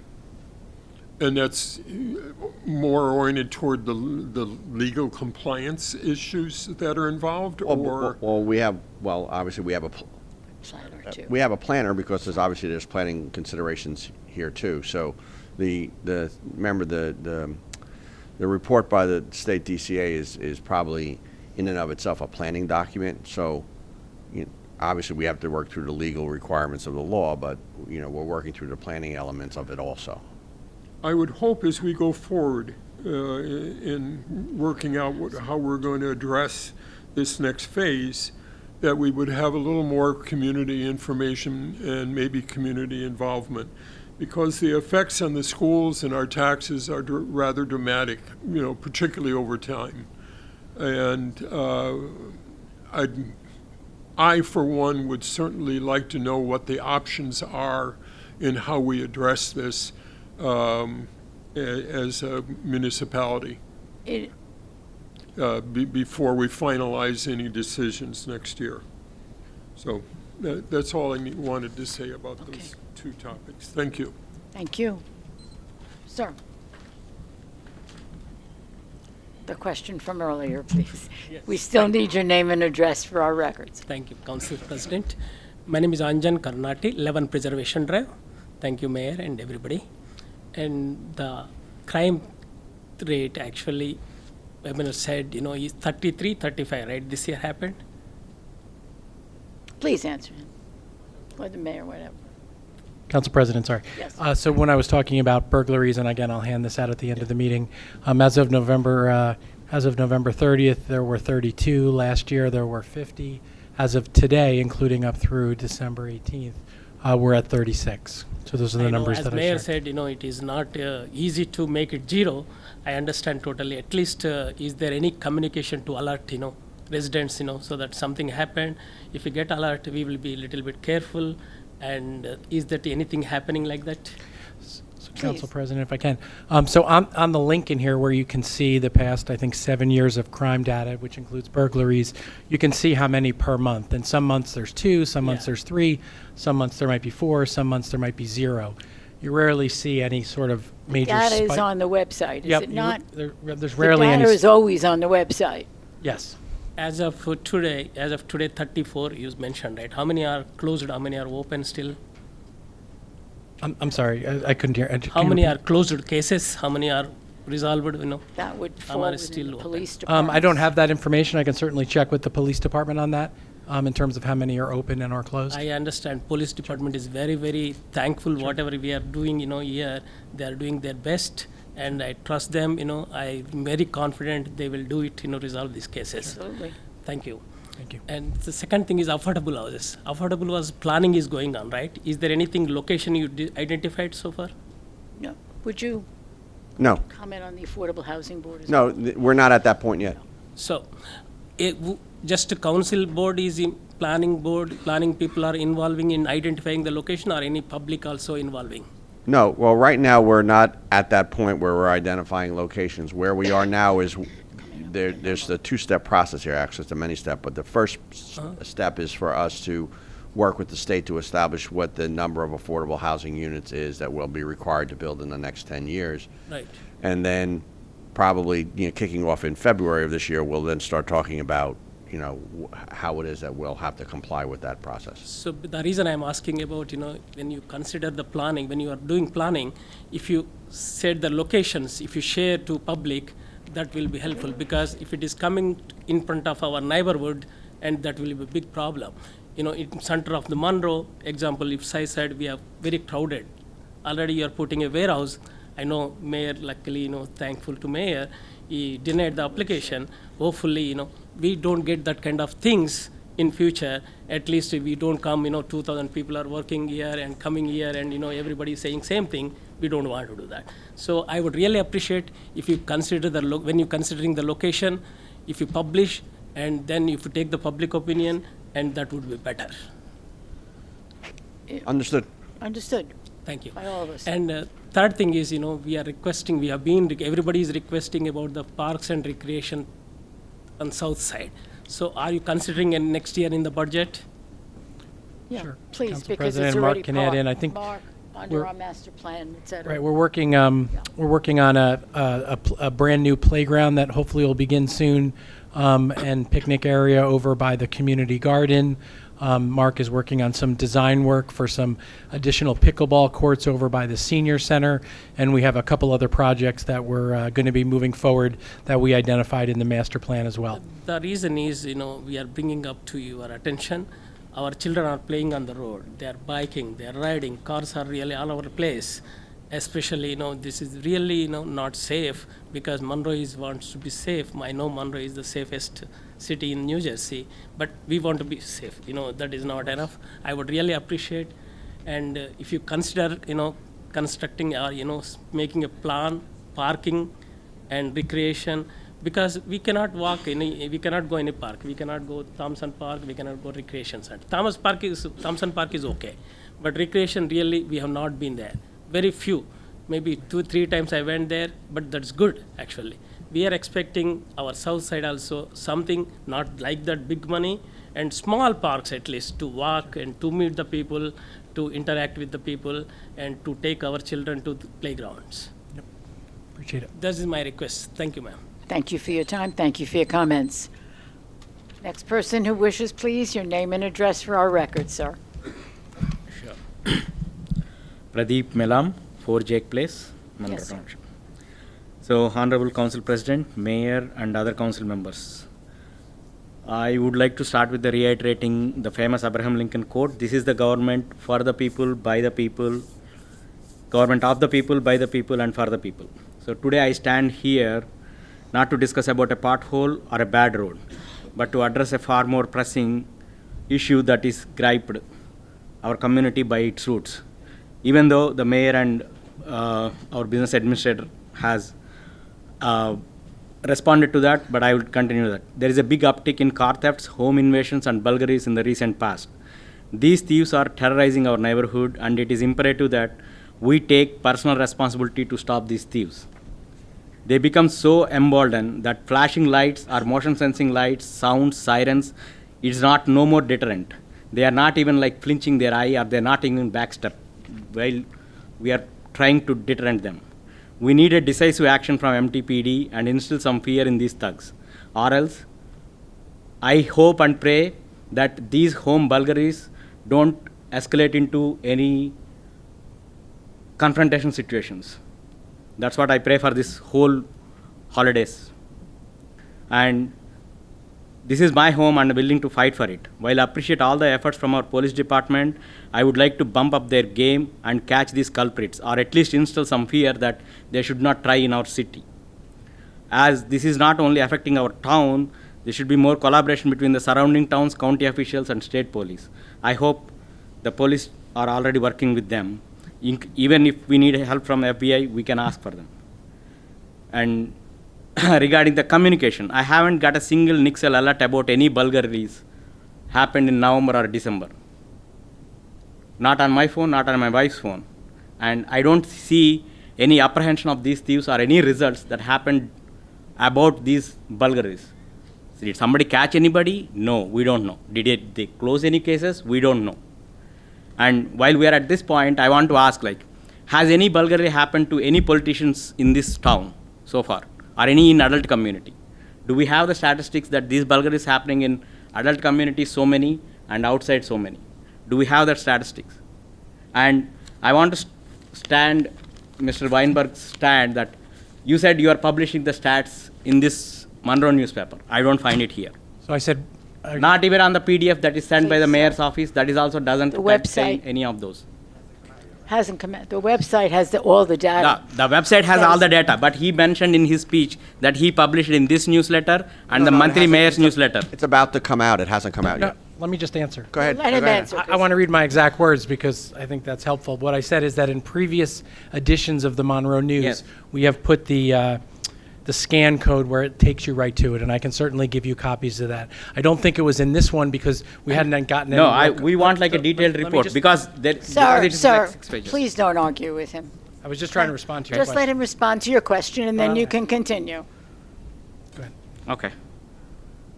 So while we try to hold our ground and protect what is ours, I request the mayor and Monroe Township Police Department to reduce the $50 fee that is charging for firearm identification document to a nominal $5 or $2 that is pre-COVID rates, so that at least we residents can understand. afford buy a couple of guns and keep us safe. So the situation in our neighborhood, and it becomes like that we have to wire our fences and we have to install the iron grills in our windows and lock and stay inside the house. That is the situation we are living in. I lived in Jersey City before I moving here for 8 years. There are some shady corners I don't want to pass in the night because of afraid of the mugging. Okay, but once I reach my home in Jersey City, I never feared not even a single night that somebody will come and knock my door and invade and store anything. But here in Monroe, now we are locking in and putting the security alarm on, and then we are living in fear. While I am not talking about just security, I am talking about the essence of the community that we are living, peace and safe. That is all gone. And the rest of actions from you, I appreciate. Sir, please don't. One of you come next. Your name and address for our records, please. Hi, my name is Ganesh Prasada Mastula, SADAMASTULA, address 283 Morning Glory Drive. Thank you. So I'm also reaching out the same thing, like reaching about the concerns about the burglaries happening in Stratford. So the reason is actually that there are multiple burglaries events happen the same week, and which is concerning. Like whatever the police patrolling which is happening right now, I don't think that's enough. We should do something more. So can I request the council to do something more so that we can do increased patrolling in around Stratford and also other communities. It happened in Monroe. I'm from Monroe Manor, and I know that like maybe not this year or here before, there were like 2 or 3 nights where we saw like people walking in during the night time, and we were very, very scared. There was a event which happened next door in my community. Okay, the car keys were there, and then the theft happened. So those kind of things, when it happen, we are very afraid because it happens like frequently, right? Even the Stratford thing which happened, there were like 2 or 3 events which happened the same week. So what can we do to do more police patrolling during the night time? Because I don't think the current patrolling is enough. That's what my... So we did, as I mentioned in the letter, we did increase patrols in Stratford. Not during when these events happen, but then I think it should happen maybe like, I don't know I'm not scheduled, but it should happen like in a month, right? I mean, I haven't seen I'm not so up at night, but I don't see that patrolling happening, at least in my area. I haven't seen that. Yeah. Look, so the police look at the times that they happen. Not every one of them was overnight, right? So they have the times, and then they dispatch, and they certainly increase when they see 2 that happen in the same area within a week. Obviously, besides the 2 that happened at this time, the last one in the area of Stratford, besides there was one also in November, there was one in April. So 4 of the 36 that have happened within the town were in Stratford this year. So just to highlight the numbers that are, that we're dealing with throughout the town. Just to share some information, and is in terms of motor vehicle thefts, of the 10 motor vehicle thefts, we don't have in our CAD system, we have 0 motor vehicle thefts within Stratford. That means it hasn't been reported to us for the year 2024. So if there's someone here who has a motor vehicle theft, see me after the meeting, because we don't have it in our CAD system. So I'll be happy to talk to you after the meeting, because right now we don't have that. We have attempted motor vehicle thefts, but we don't have anyone who successfully took one. So they analyze this data. There is no rhyme or reason when talking with the chief in terms of if you're averaging about 3 burglaries in town a month, and they're all in generally different places. It's unusual to see 2 in the same general neighborhood. Stratford has about 800 homes now, with another 100 being built. So to see 2 that are, only a couple blocks apart or a block and a half apart is unusual. So they usually step up their surveillance when they see that, especially if you haven't had one in a 7-month period. And it's an incredible feeling of violation when that happens, and scary in the neighborhood. There's no question about it. So they increase that. The flock cameras, we think, are a pretty big deterrent, not just to car thefts, but every time a car, right, this is not a secret, every time a car comes into Monroe, and in certain cases where it goes out, they're picking it up and they're flooding the area to try and drive those folks out with police presence to make sure they know they shouldn't be in the area. I mean, that is okay, but then what happening right now is people are walking, right? So I think they are just walking into the I don't know where the car they have parked and all that, but yeah. So, I mean, they're not normally, well, I don't want to get into a debate on it. I'm not the police officer, so A I few don't things really I had like something not related to the burglaries, but like pickleball court, right? Pickleballs, I know like I was maybe this year earlier, a year ago, I said, you know what? Oh, there are pickleball courts are coming to Senior Center. Now also I see the same update. Do you have an exact, at least an estimate time when the pickleball courts are coming in? Mr. Razamoa, pickleball. So the pickleball at the senior center, right now we're looking at 5 pickleball courts and some additional parking at the senior center. Yeah. So we just started the preliminary design work on that. So I don't have a date yet because But it's not timeline, like completely estimate designed. timeline, like by next year at least we should have it, or like maybe Yeah, I'd like later. to get it out and under construction this year, sometime later Okay. this year, or Well, 2025. look forward for it during the summer then. There are few things which Did you finish because your time is up? No, I think he took my time. Oh, he took your time. We'll give you. I did take time answering questions. I apologize. I should ask first. I apologize. I'll not take much of it. There were some residents who were like complaining about the JCP&L upgrading the lights to LED. Then the township said, you know what, we're going to look into it. Is there something going on? Because I think that will definitely help. Please, Mr. Mayor. Sorry, as I had mentioned, we as a collective body have reached out to JCP&L. We've also reached out to BPU, which is the governing body for JCP&L. And what's going to be happening probably in the next month or two, representatives from JCP&L is going to come to meet with us, 2 council members as well. And so that's what we're working on. We're not fixing the light, but upgrading to LED because that's what I'm more. That is a topic. That is certainly a topic.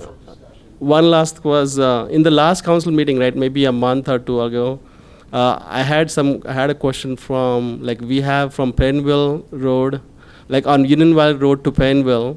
When we are going from Pennville Road from Union Valley to the Pennville on Proximate Plain, right? It's a one lane when you're going to the school, and when we are coming back from Stop and Shop going back, right? It's a 2 lane. So I had mentioned the last time that you know what. It should probably a 2 lane because when going to school, it should be more, it will be better, right, for people to go to the school, right, rather than coming back. Because when I usually don't drive with my daughter in the morning, but I see like that lane when I used to go, it was so backed up. So, I mean, it's just a suggestion if something can be done to improve it. Council President, it's a county road, county jurisdiction, but I know there's restrictions on some of the land is state-owned, Green Acres land in that area. No, so I'm they not want saying be to able widen increase. the road. Sir, it is county land, is what he's I'm not saying to increase make it 2 lane. What I'm saying is it's a 2 lane coming back from Post of Stop and Shop to Union Valley. And from Union Valley to Post Office, it's a 1 lane. It should be other way around because we Sir, have school buses going in the Sir, morning. That's what I'm going to ask saying. you to wrap this up. This is county land, this is county roads, and we don't have jurisdiction over them. So it is not a matter of ours saying just go restripe the roads. We can't even give a recommendation? We may or may not, but I'm going to ask you to wrap up now. You're several minutes past your time. All I right, know okay. there are other people who All right, wish to thank you. address us, and we can even talk Thank you, when the thank you. meeting is over. Thank you. Sir, please. Your name and address for our records. Sure, yeah. This is Raju Dantiluri, 11 Orchard Grove, Monroe, which is Stratford at Monroe community. And as you have seen, right, and so past 1 month, the incidents, again, the first and foremost, for any council, city, town council or mayor, right, what is more important than the safety and security of the citizens, right? That's the number one important thing. And what's happening in Stratford is last month, there's a burglary happened and they drove away with the car, actually in Shallow Drive. That actually happened last month. So they drove away with the car, and after 2-3 days, it was found in Bronx. So I don't know how Alan, he probably missed it. Yeah. So, but again, yeah. And then in the last 1 week, between 9th of December and 17th, yesterday, 3 burglaries happened. Attempted, including attempted. 4. So 9th attempted burglary happened, and the neighbor was, so whatever, attempted burglary happened it was not successful. And maybe I think they broke into the house. They broke into the house, and the person is here today. And he woke up and shouted, and then they broke the window and came in.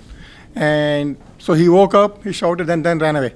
So they broke into the house. 9th, 14th, the people just went out for a few hours. So they broke in, and then it seems around 45 minutes they spent in the 21 Lexi. So burglary, they stole a lot of things. Burglary happened 14th. So 9th, they broke into the house when the people are inside at morning 4 a.m. 14th, they broke into the house. People are not there, I think, that time. But they spent 45 minutes luxury. Burglary happened. And 17th, which is yesterday, they attempted burglary in 2 houses. The first attempted one house, didn't work out. Then tried another house. That also didn't work out, but the video cameras captured those people trying, in the ring cameras captured. So in a matter of 1 week, so 4 incidents happening, and suddenly, like residents, yesterday itself 2 incidents happening, all the residents were just shocked. We're shocked, we're terrified, we're afraid, and now thinking every morning we get up, and then first of all, morning people are not able to sleep properly. So is this going to be my house? Like this is like, and then we are saying, we install a lot of cameras, license plate readers. Nothing is working. We didn't hear about anything being caught, and the fact that these people are coming repeatedly again and again in 4 times, 3 times in 1 week, they're thinking, oh, it's easy. We can go do it. Nothing happens. It's easy. Go to Stratford, do burglary, or attempt a burglary, nothing happens. So the first time it happened on 9th, and the last month successfully that took a burglary happened, and they went away with a vehicle, and then this month again, within 1 month, another burglary happened 9. That I think that is the time. Stratford being 800 residents place, one of the biggest places, you could have put a active patrolling every day. But didn't happen. 14th it happened. 40 minutes the burglars went inside and did a lot of burglary. That is the time, that is the same night immediately would have put cops would have been like, okay, one dedicated cop, because this is a very big community and 2 incidents happening within 5 days. And also another burglary happened with a car stolen last month. It could have been done. Again, 2 years back, similar incident happened. 2-3 random incidents when we had a meeting with the mayor and the police chief. They were very cooperative. We still like them. We still hope they will, and you are there too. Yeah, so we still hope they can absorb. But right now, you people give a lot of reports saying we have taken a lot of actions. The crime rate is down, but what we are seeing is exact opposite. So I don't know where the cameras are put, the license scanners are put. The township council has to put budget because security is the most important factor.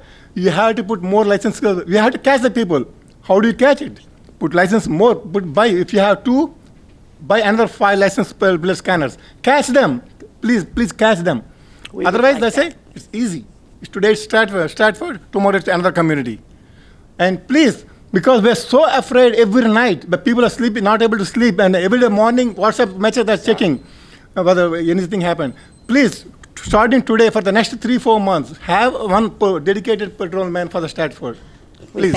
We thank you, sir, for your comments. And we're going to request for a meeting with the mayor and the police chief for the Stratford community. Yes, thank you. Sir, please.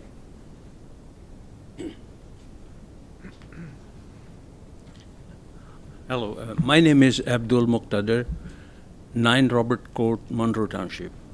The reason I'm here is to bring up a request, which is everybody knows, the fall is a colorful season, but it also brings up a lot of leaves, and people have to collect and when it comes in the back and front yards.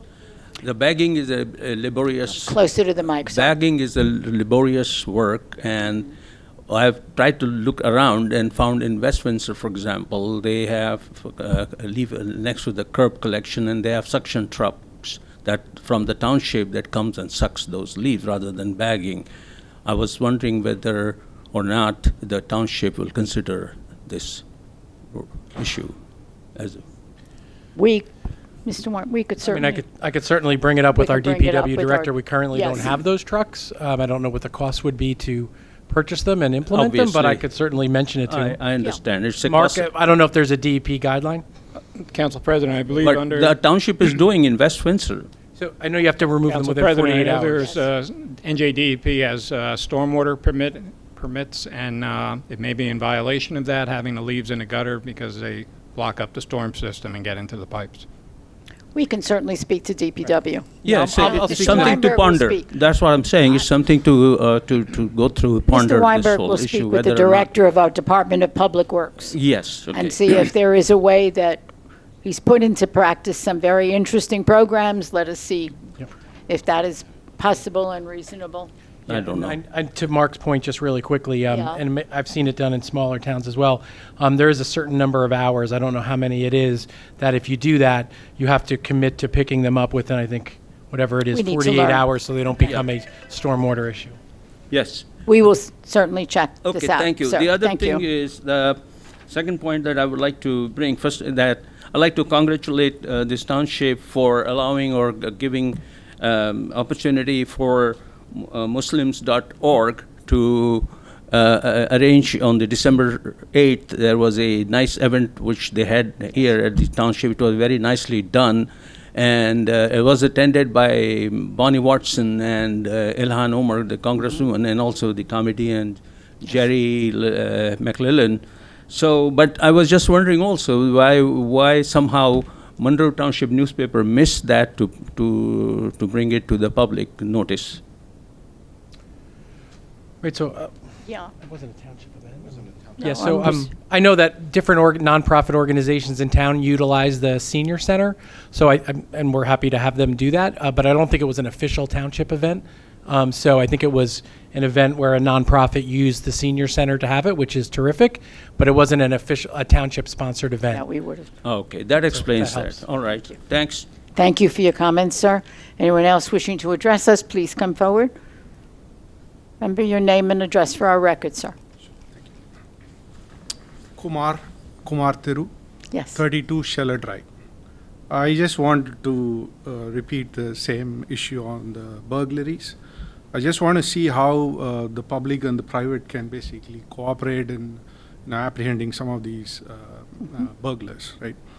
Number one is just wanted to check with the council and the mayor and the township to see if we can install these flock cameras or something of that sort, at least one or two on the street lights that are available in our streets, right? That is number one. Number two is, as Councilman DePiero previously said, if there can be reports that are published which includes the number of resolved issues and the number of types of cars or the types of burglaries that happen. Number three, if the township can or the police department can provide an email where folks can basically upload or send suspicious activity which happens during the night, because most of us basically have cameras and we can basically see some kind of cars going at 2 o'clock, the same car coming back again at another 30 minutes on the opposite direction and things like that. So if we have an avenue where we can basically upload these videos, that probably can help the township and the police department to do certain things, right? And the last one is, can the township basically publish some of the high vulnerability areas where we have these burglaries, and so that the residents can be extra careful in basically taking additional precautions. Thank you. Thank you for your comments, sir. Anyone else wishing to address the council, please come forward now.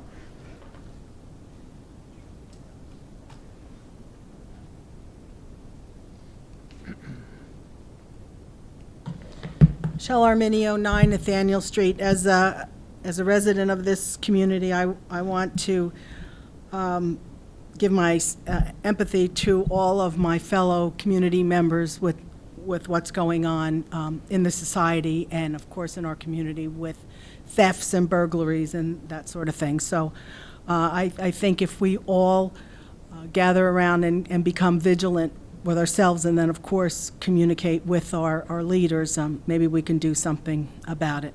So I just want to give my support for everybody who's spoken before. Going back to affordable housing, I think it was last month, or the beginning of the month, when I talked about what was in the newspaper about the affordable housing, and I was told it was inaccurate. I went to the fair housing obligations for 2025 to 2035, and on page 31, I think it mentioned about the same number. It says prospective need. That does mean it may not be what we are going to end up with, Right. but I think the newspaper said around 750 needs for Monroe Township, and that is what is featured in the state document. Correct. I think all we said, we didn't say it wasn't in the document, it's just not a binding number. You said it didn't, you said I was incorrect, but it is. It's not a binding number. It's not a binding number. Correct. But there's a difference. The number is there at 750, which is the number I pointed. And I apologize if you misunderstood what I said. It's not correct that it was a binding number. You said the state established our number, but they didn't.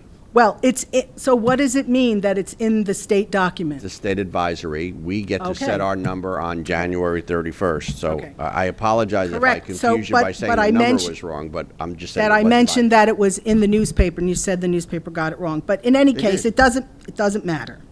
My question is, I asked last time about how many affordable housing units were delivered and built in the third round. Now, we're going into the fourth round for everybody else to understand, but in the third round, I was told approximately 30%. So my question, an ancillary question to that, or additional question, is what is the number of market rate residential units that have been delivered under the affordable housing unit? Well, for the second round, we're still completing units in Stratford. So there's probably another 100 units or so in Stratford that are part of second round affordable housing over by the senior center. And those are the market rates. Those are the market rate units. And how about the third round? I think a lot of the Right. Yeah, I'm third gonna- rounds have been delivered.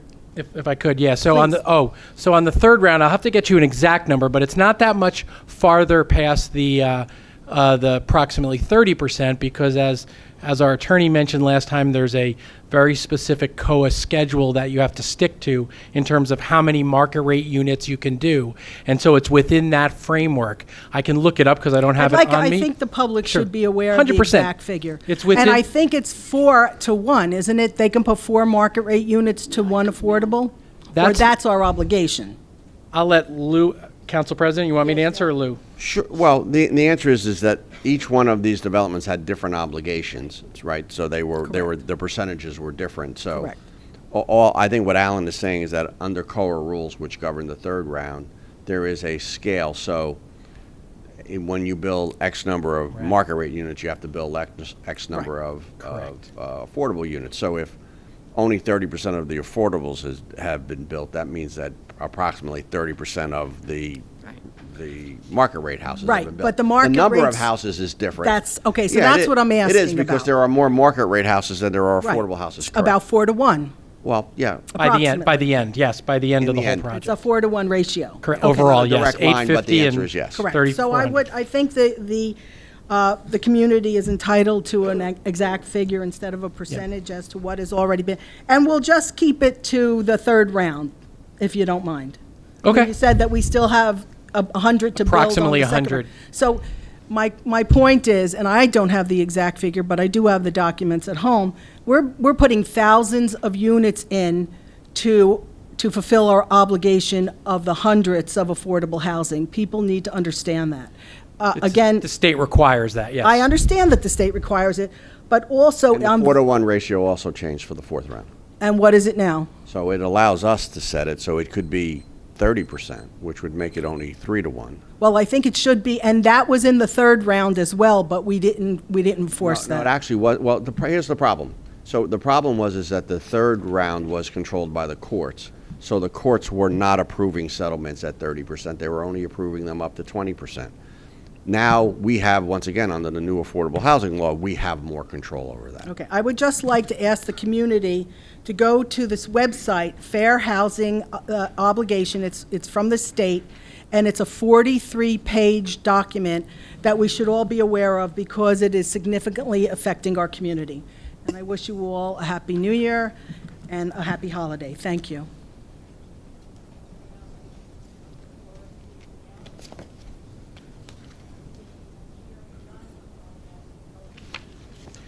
Can you open the door for the Can you open the door for Second. there? Aye. I just want to hand out the. May I ask have a motion to adjourn? Motion. May I have a second? on Second. that, please? All the- We're adjourned. It's 8:35.